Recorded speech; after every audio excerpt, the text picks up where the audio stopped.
안녕하십니까. 젊은 시가입니다. 대한민국의 예산을 책임지는 홍남기 부총리는 다음과 같은 말을 했습니다. 2023년부터 재정 운영이 정상화될 것이다. 이게 무슨 소리인가요? 우리까지는 예산을 땡겨서 썼는데 우리 다음 정권부터는 예산을 정상화시킬 것이다. 이런 뜻인가요? 그러면 지금 정권은 정상적이지 않음을 스스로 시인한 꼴이 됩니다. 사실상 대통령과 정부가 존재하는 이유를 모르겠습니다. 1963년 박정희 대통령은 다음과 같은 말을 했습니다. 어떤 사람은 자기가 대통령에 당선되면 큰 잔치를 베풀고 금방 국민을 호강시켜줄 것 같이 말하고 있지만 그것은 하루 잘 먹고 10일은 굶어도 좋다는 생각을 하는 사람들의 말이다. 이를 통해 알 수 있습니다. 그 지도자의 생각과 행동이 국가의 미래를 결정한다는 사실 말입니다. 이번 영상은 매우 중요한 시사점을 갖고 있습니다. 여러분들의 귀한 8분을 투자해 주시기 바랍니다. 1960년 이승만 대통령이 자리에서 내려온 후 그해에 대한민국은 내각 책임제 개헌이 이루어졌습니다. 이로 인해 그 당시 야당이던 민주당이 권력을 잡게 됩니다. 언론과 지식인들은 환호했습니다. 우리도 이제 진정한 민주주의를 만나는구나 싶었습니다. 그러나 총리와 대통령을 배출한 민주당은 국파와 신파로 갈려서 서로 치고받고 싸웁니다.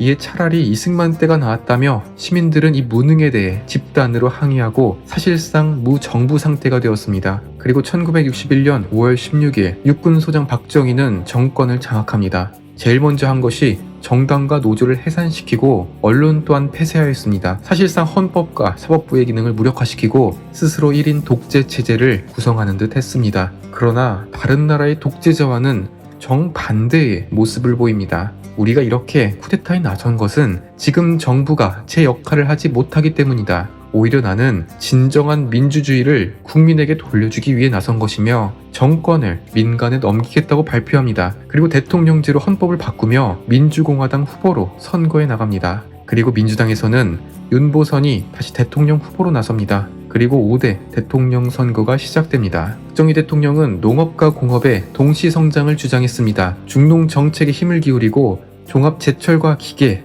석유화학 등 중공업 부분에 힘을 들여야 한다. 또한 중소기업, 과학기술을 진흥하여 과학 한국을 이룩하겠다는 공약을 내세웠습니다. 여러분들에게 묻고 싶습니다. 70년 전 박정희 대통령이 공약으로 내세운 것들 중에서 지금 봤을 때 틀렸던 것이 단 하나라도 있는지 말입니다. 이 당시에는 대기업이 존재하지 않던 시절인데 그는 머릿속에 삼성과 LG, 포항제철을 그리고 있었습니다. 반면에 민주당 후보로 나선 윤보선은 박정희 정권의 재집권을 허용할 수 없다며 독재와 부패의 반민주적 행위를 규탄한다고 말합니다. 그러면서 내세운 공약이 바로 공무원 월급 인상, 비료가 인하, 대중세 인하, 군복무 단축입니다. 이 얼마나 수준이 극렬하게 차이가 나는지요. 그런데 이 당시에 윤보선의 인기가 어마어마했습니다. 연설장에 군중이 25만 명 정도가 모였다고 합니다. 이 군중들은 중공업 육성이라는 공약보다 공무원 월급 인상, 세금 감면이 더 매력적으로 느낍니다. 사실상 우리 피부로 와닿는 문제거든요. 지금 이재명이 기본 소득이니 기본 주택이니 하면서 돈 뿌리고 있는 거랑 저때 윤보선의 정책이 뭐가 다르냐는 말입니다. 이 당시 먹고 살기도 힘든 상황에서 박정희 후보의 중공업 육성 공약은 전문가들로부터 비난을 많이 받았습니다. 특히 가장 큰 비판점은 역시 돈입니다. 그래, 석유화학 좋다. 그런데 그 돈 1억 달러는 어디서 구할 것이냐고요. 대한민국의 연간 수출액이 1억 달러인데 그 돈을 공업 육성에 어떻게 투자를 하냐고 전시용 정책이다. 경제성이 없고 자원 낭비라고 민주당은 맹공을 펼칩니다. 언론도 가세합니다. 우리에겐 제철소를 지을 돈도 없고 여력도 없다. 차라리 철강을 주변국으로부터 수입해서 쓰자. 민주당 모 의원은 이렇게 말합니다. 차라리 밥이나 해결하자. 철강 사업이 어떻게 수지가 맞을 수 있겠는가. 그런 의견이 있습니다. 박정희 대통령이 아니었어도 장면 정부의 경제개발 5개년을 추진했다면 대한민국은 똑같이 발전했을 거라고요. 그러나 박정희 대통령이 아니었다면 지금 우리는 민주당 모 의원이 말한 것처럼 밥이나 해결하는 그런 나라에서 머물었을 것입니다. 1971년 7대 대선에서 신민당 김대중 후보와 박정희 대통령이 맞붙습니다. 박정희 대통령은 선거가 있기 1년 전에 그 유명한 경부고속도로 건설을 완공시켰습니다. 그러자 김대중 후보는 이렇게 비판합니다. 경부고속도로는 전시휴가와 소비 성향을 높이는 결과물이다. 차라리 지방의 균형적 발전을 도모하는 지방국도를 시정하는 것이 정부의 먼저 할 일이다. 특히 서울과 부산을 연결하는 고속도로 건설은 편파적 지역 발전이다. 이는 지역 격차를 가중시켜서 국민의 단결을 저해하는 것이라고 주장합니다. 많은 사람들이 오해하는 것 중에 하나가 박정희 대통령이 지역 차별의 주범이라는 것입니다. 그러나 이 지역차별 이슈를 내세운 사람이 바로 김대중입니다. 경부고속도로는 경상도 밀어주는 정책이다. 우리 호남은 소외되었다. 이러며 호남의 유권자들을 자기 지지자로 쫙 끌어오는 전략을 썼습니다.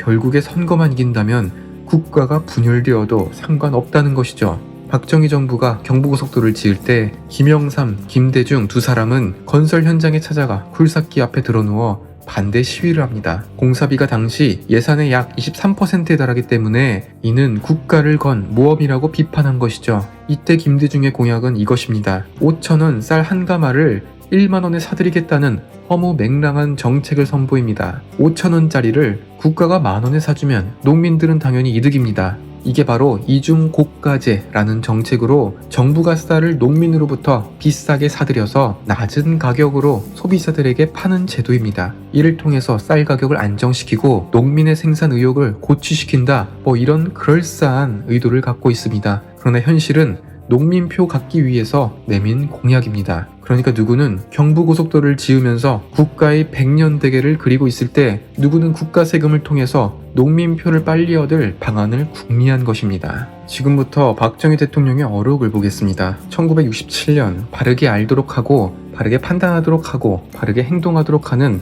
무거운 책임은 바로 우리 언론에 있다. 사회의 불의를 절차와 법에 의하지 아니하고 시민의 감정으로 희정해보겠다는 조급성은 또 새로운 불의를 가져온다는 것을 명심해야 한다. 1970년 인권, 민주 모두 다 좋은 말이요. 그러나 참다운 인권과 민주는 굶주림으로부터의 해방에서 나옵니다. 국민들 앞에서 말장난을 해서는 안 됩니다. 인권이나 민주는 경제가 해결되면 저절로 해결됩니다. 두고 보시오.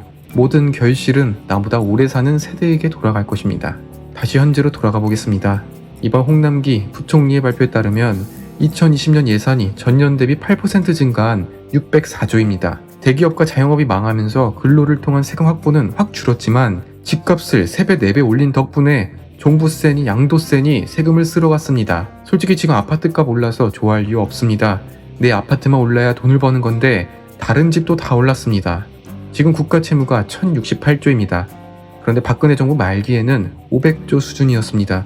그러니까 지금 민주당과 지지자들이 그렇게 비난한 박근혜 정부보다 빚이 2배가 많다는 것입니다. 이런 상황에서 여러분들은 정말 눈앞에 25만원에 혹하여 넘어가는 것은 아닌지요. 누구는 100년을 그리고 있으며 다른 후보는 코앞의 선거만 보고 있습니다. 여러분들의 올바른 선택이 필요합니다. 지금까지 시청해주셔서 감사드립니다. 구독과 좋아요 부탁드립니다. 감사합니다.